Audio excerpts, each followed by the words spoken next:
Let's make a beginner-friendly zipper patchwork pouch in under an hour. Grab some scraps. I used just some leftover pieces from a quilt I made recently. You're going to want to cut 40 2.5-inch squares. Once you get those cut, now's the fun part. You get to lay them out. You're going to go 5 across, 4 up and down. A total of 20 squares. You're going to make 2 of these.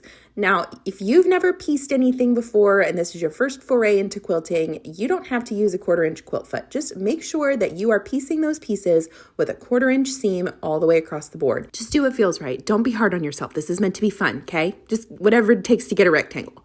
Flatten all those seams out with your iron, and then you're going to cut a piece of batting or fusible fleece or something squishy. Just make sure it's the same size as your rectangle. We're going to quilt the pieces now, just however you want. Straight lines, wavy lines, zigzags, do something crazy. I don't care. Just make it look cute. Okay, once you do that, we're going to cut some lining, same size as your rectangles. Now listen, if all this quilting business stresses you out, just cut 2 rectangles and then 2 more rectangles of lining. It doesn't have to be fancy. Just do plain fabrics if you want. Cut 2 1.5 by 2-inch squares. Those are going to be your zipper tabs. And then let me get on my zipper by the yard soapbox for a second. This stuff is amazing. You can buy it by the bag. It comes with like a bajillion yards and it's great to have on hand for projects. Click the link in my bio to get you some. Fold that zipper tab over in half and then in half on itself, and then we're just going to sew a little straight line. This is going to give you a little stopper at the end of your zipper. Trim up the sides, make them look nice and pretty, and then let's make a zipper sandwich. Main piece, pretty side up. Zipper, pretty side down. Lining, pretty side down. Clip it all together and you're going to sew across the top.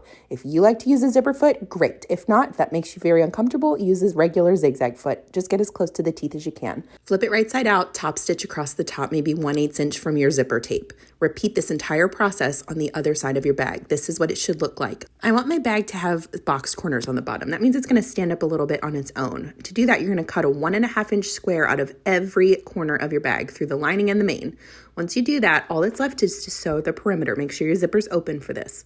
We're going to sew the top, the sides, and then when it comes to the lining, just sew in about 1.5 inches on each side. You need to flip it through that bottom piece at the end. Are you still with me? If so, I'm super proud of you. Keep going. We're almost done. Open up those box corners, match your seams up, and you're going to sew a 1/4-inch seam across every single one of those, all 4. In fact, it's worth noting, I should have mentioned this before, it's a 1/4-inch seam allowance for this entire project. Now's the fun part. Flip that bag right side out. We still need to close up that seam in the lining. Just edge stitch across the bottom of it, and then push all that lining into your bag. Kiss your brain, you sewing guru. You made a patchwork zipper pouch in under an hour. I'm super proud of you.